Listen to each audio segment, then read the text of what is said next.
শিৱসাগৰৰ এখিনি যদি ধুনীয়া ঠাই বুলি কয়, এই পথটো যেতিয়া আপুনি তলাতল ঘৰলৈ আহিব, শিৱসাগৰ নগৰেদি যদি তলাতল ঘৰলৈ আহে, এই পথটোত যেতিয়া যাব, ইয়াত ইমান পুৰণি গছবোৰ আছে, ডাঙৰ ডাঙৰ গছ, আৰু ইয়াৰ যিটো হাৱা, পৰিৱেশটো ঠাণ্ডা হৈ থাকে, শান্ত হৈ থাকে। আৰু এইফালে চাওক, এইফালে তলাতল ঘৰ দেখিছেই নহয়, প্ৰতিদিনে ইয়াত ব্যস্ত হৈ থাকে, বহু মানুহ আহে, বিভিন্ন প্ৰান্তৰ পৰা আহে ঐতিহাসিক তলাতল ঘৰ চাবলৈ।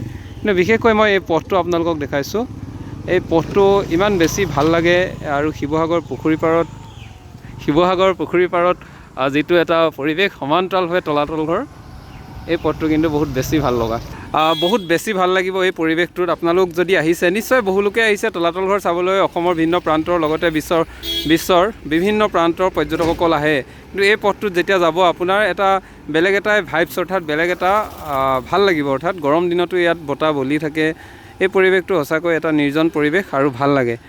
ইতিহাস প্ৰসিদ্ধ যিহেতু আহোম যুগৰে তলাতল ঘৰ, আৰু এই তলাতল ঘৰ চাবৰ বাবেই বিভিন্ন প্ৰান্তৰ পৰা লোকসকল আহে। সমান্তৰালভাৱে পথটোৱে কিন্তু প্ৰতিজন ব্যক্তিকে, প্ৰতিজন পৰ্যটককে আকৰ্ষণ কৰা দেখিবলৈ পোৱা যায়। ধন্যবাদ।